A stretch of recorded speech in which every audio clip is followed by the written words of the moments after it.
ሌላኛው ጥያቄ የእስልምና 5 አርካኖች የኢማን 6 አርካኖች ከነዚህም የቱ እንደሚቀደም ያብራሩልኝ የሚል ጥያቄ ነው። የእስልምና 5 ማዕዘናት የአላህን ተባረከ ወተዓላ ብቸኛ አምላክነት፣ የነቢ ሙሐመድን አለይሂ ሰላቱ ወሰላም መልእክተኝነት፣ ለመላው የሰው ልጅ እንደተላኩና ከሳቸው በኋላ መልእክተኛ እንደሌለ ይዘውት የመጡት ዲን ሐቅ እንደሆነ መመስከር አንደኛው የእስልምና ማዕዘን ሲሆን መሰረት ሲሆን፣ ሁለተኛው 5 ወቅት ሶላትን በአግባቡ መስገድ ነው። ሶስተኛው ዘካ መስጠት ነው። አራተኛው ጾም መጾም ሲሆን፣ አምስተኛው ሐጅ ማድረግ ነው።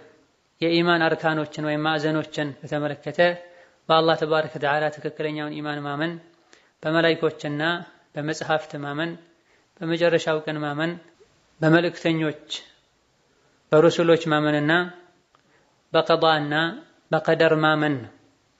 እነዚህ የእስላም የኢማን ማዕዘን አርካን የሚባሉ ሲሆን እስላምና ኢማን በመሰረቱ አንድ ናቸው ሁለቱም። እስላም የሚለው ቃል ቁርአን ወይም ሐዲስ ላይ ከተጠቀሰ ኢማንንም ጭምር ያካትታል። ኢማን የሚለው ብቻ ከተጠቀሰም እስላምም የሚለውን ጭምር ያካትታል። ነገር ግን ሁለቱም አንድ ላይ የተጠቀሱ እንደሆነ እስላም ለውጫዊ ተግባራት የሚሆን ሲሆን ኢማን ደግሞ ውስጣዊ እምነቶችን የሚመለከት ይሆናል። ሶላት መስገድ እስላም ይባላል። ዘካ መስጠት እስላም ይባላል። በይነማ በአኺራ ማመን፣ በቅያም ቀን ውስጥ በሚከሰቱ ነገሮች፣ በሒሳብ፣ በሚዛን፣ በሲራጥ ማመን ኢማን ይባላል። በውስጥ አላህን መፍራት፣ እሱን መውደድ፣ በማይታዩ ሩቅ ገይብ በሆኑ ከሰው ልጅ በተሰወሩ ነገሮች ማመንና እነዚህ ነገሮችን አምኖ መቀበል ኢማን በመባል የሚታወቅ ሲሆን ኢማን 3 ክፍሎች ወይም ደረጃዎች አሉት። አንደኛው ኢስላም የሚባል ሲሆን ውስጡ ላይ አርካነ እስላምን ይይዛል። በአላህ ብቸኝነት ማመን፣ በረሱል ማመን፣ ሶላት መስገድ፣ ዘካ መስጠት እስከ መጨረሻው። ሁለተኛው የኢማን ደረጃ አርካነ ኢማን የሚባሉ ነገሮች ናቸው። በአላህ ማመን፣ በመላእክቶች ማመን፣ አላህ ባወረዳቸው መጽሐፍት ማመን ኢላ አኺሪሂ ሲሆን ሶስተኛውና ከፍተኛው የእምነት ደረጃ ኢሕሳን፣ እያንዳንዱን ነገር ስናደርግ አላህን እንደምናየው እሱም እንደሚያየን አድርገን ግዴታዎችን መወጣት ማለት ነው። ኢማን በደረጃ ከኢስላም ከፍ ያለ ነው። ኢስላምም ከኢማን በፊት ነው። ማንኛውም ሰው ሙስሊም ሆኖ ነው ከዛ በኋላ ሙእሚን የሚሆነው። በአላህ ተባረከ ወተዓላ ብቸኝነትና በነቢ ሙሐመድ አለይሂ ሰላቱ ወሰላም መልእክተኝነት አምኖ 5 ወቅት ሶላትን መስገድ፣ ዘካን መስጠት ሙስሊም ያስብላል። ሰዎች በአላህና በረሱል ካመኑ 5 ወቅት ሶላትን ከሰገዱ፣ ዘካን ከሰጡ ሙስሊሞች እንደሚባሉ፣ ህይወታቸው ንብረታቸው ሐራም እንደሚሆን የሚመረምራቸው አላህ እንደሆነ ነብዩ ሰለላሁ ዐለይሂ ወሰለም ተናግረዋል። ወላኪን ሙእሚን ነኝ ማለት የሚቻለውና የኢማን ደረጃ ላይ መድረስ የምንችለው አርካነል እስላምን ሙሉ በሙሉ ወከዛልክ አርካነል ኢማንን ሙሉ በሙሉ ስንቀበልና ስንተገበር ነው። ለዚህም ነው ቁርአን ላይ ቃለቲል አዕራቡ አመና ቁል ለም ትኡሚኑ ወላኪን ቁሉ አስለምና የተባለው። አዕራቦች ዘላኖች ሙእሚኖች ሆነናል አሉ፣ አላም ሙእሚን አልሆናችሁም ግን ሙስሊም ሆነናል በላቸው ብሎ አላህ ተባረከ ወተዓላ ዋህይን አውርዷል። የጅብሪል ሐዲስ ላይም መጀመሪያ ጅብሪል ነቢዩን ስለ እስላም ነው የጠየቃቸው። እስላም ማለት ምን ማለት ነው ሲላቸው እስላም ማለት በአላህ ብቸኝነት ማመን፣ የረሱልን መልእክተኝነት መቀበል፣ ሶላት መስገድና አርካን እስላም የሚባሉ ነገሮችን አምኖ መቀበል መተግበር እንደሆነ ነግረውታል። ኢማንስ ምንድነው ሲላቸው ሱሐቦችን ለማስተማር ሰው መስሎ መጥቶ ጥያቄ እየጠየቃቸው እሳቸው የመለሱ ኢማን ማለት በአላህ ማመን፣ በመላእክቶች ማመን እያሉ አርካነል ኢማንን ነግረውታል። ኢሕሳንስ ምንድነው ብሎ ጠይቋቸውም አላህን ተባረከ ወተዓላ እንደምታየው እሱም እንደሚያይ አድርገህ መልካም ስራን መስራት ነው ብለውታል። ከፊት እስላምን፣ ከዛ በኋላ ኢማንን፣ ከዛ ኢሕሳንን ጠቅሰዋል። ሌላኛው ጥያቄ ወደ ውትድርና ገብቼ ነበረ፣ ሶላት የለም፣ ጾም የለም፣ 2 ዓመት ከ8 ወር ቆየሁኝ። በምን አይነት መንገድ ነው ቀዷውን ማውጣት የምችለው? ስገባ መረጃ የለኝም ነበር የሚል ጥያቄ ነው። እያንዳንዱ ሙስሊም ስለ ዲኑ መሰረታዊ የሚባሉ ዕውቀቶችን ሊቀስም ይገባል።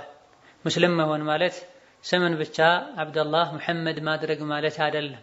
የአላህን ሐቅ የረሱልን ሐቅ ማወቅና ለምን እንደተፈጠረን ተረተን የተፈጠርንለትን ዓላማ ተግባራዊ ማድረግ በሁሉም ነገር አላህን መታዘዝ ማለት ነው ሙስሊም መሆን ማለት። ሶላት የማይሰግድ ሰው ሙስሊም አይባልም ስሙን ሙስሊም ቢያደርግም። ረሱሉ አለይሂ ሰላቱ ወሰላም እኛና ካፍሮችን ሙሽሪኮችን የሚለየን ሶላት ነው፣ ሶላትን የተወ ከፍሯል ብለዋል። አሽሀዱ አን ላ ኢላሀ ኢለላህ ወአሽሀዱ አነ ሙሐመደን ረሱሉላህ ከሚለው የእስላም መሰረት ቀጥሎ ትልቁ የዲናችን መሰረት ሶላትን የተወ ሌሎች መልካም ስራዎች አይጠቅሙትም። የሶላትን ግዴታነት ከማወቁ ጋር ቸላ ብሎ ሶላትን የተወ ሰው ሶላትን ቀዷ ቢያወጣም ሊጠቅመው አይችልም።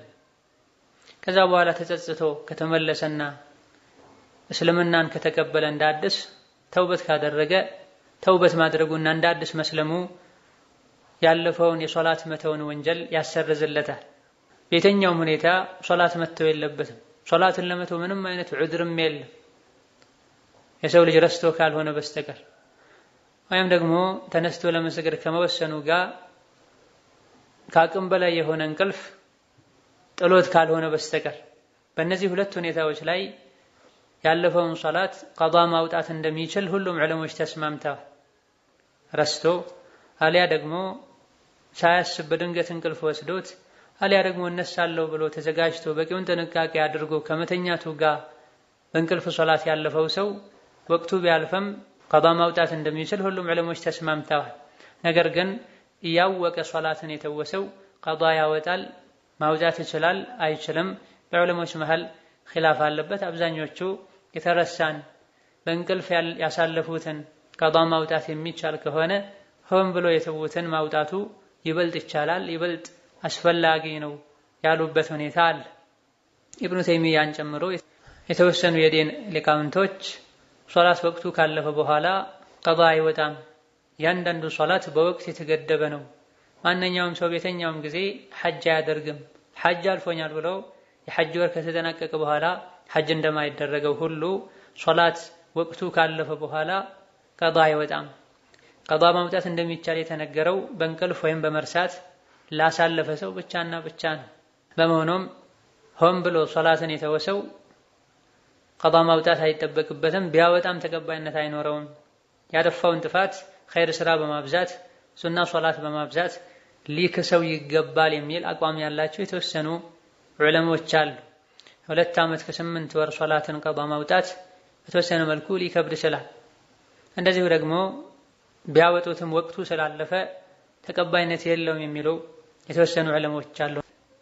ባለማወቅና በጅህልና ከሆነ ሳይሰግዱ የቆዩት ለማወቅ ጥረት ባለማድረግ መጠየቅና መቀጣቱ ሊኖር የሚችል ከመሆኑ ጋር ያለፈውን ተውበት አድርጎ ሱና ሶላቶችን ኸይር ስራዎችን በማብዛት መካስ ይቻላል። በቀጣይ እንዲህ አይነት ወንጀል ውስጥ ላለመግባት ከመወሰንና ሶላት ላይ ከመጽናት ጋር ማለት ነው። ሌላኛው ጥያቄ የኮሶተል ሶላት ያጠፋልን የሚል ጥያቄ ነው። ነዓም ማንኛውም ከሽንት መውጫ መንገዶች የሚወጣ ነገር ውዱእን ስለሚያፈርስ የኮሶተል መውጣት ሶላትን ያበላሻል። እንዲህ አይነት ችግር ያለበት ሰው ሕክምና አድርጎ ማስወገድ ይጠበቅበታል። ይሄንም እስኪያደርጉ ድረስ ሶላት ወቅት ከገባ በኋላ እስትንጃ አድርጎ ውዱእ አድርጎ መስገድ ይጠበቅበታል። ከልክ በላይ በዝቶ የሚያስቸግር ከሆነና ምንም አይቆምበት ሁኔታ ካለ ማስወገዱ ማቆሙ የሚያስቸግር ከሆነ የሚችሉትን ያክል ጥንቃቄ ከማድረግ ጋር የሶላት ወቅት ከገባ በኋላ ውዱእ አድርጎ የሰገዱ ሳለ የሚወጣው ከአቅም በላይ ስለሚሆን ምንም ማድረግ አይቻልም፣ ምንም ችግር አይኖረውም።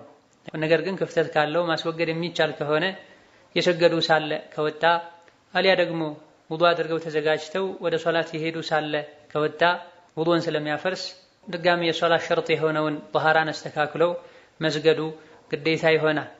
ሌላኛው ጥያቄ አንድ ሰው ከመንግስት የተለያየ ቦታ ለማግኘት ብሎ ሚስት የለኝም አለ። ከዚያም ሚስት መኖሩ ሲታወቅበት ከፍርድ ቤት የፍች ወረቀት አውጥቶ ይቀበላል። ይህ እንዴት ይታያል ኒካሑስ የሚል ጥያቄ ነው። በዲናችን ውሸት የተከለከለ ነው። ማጭበርበር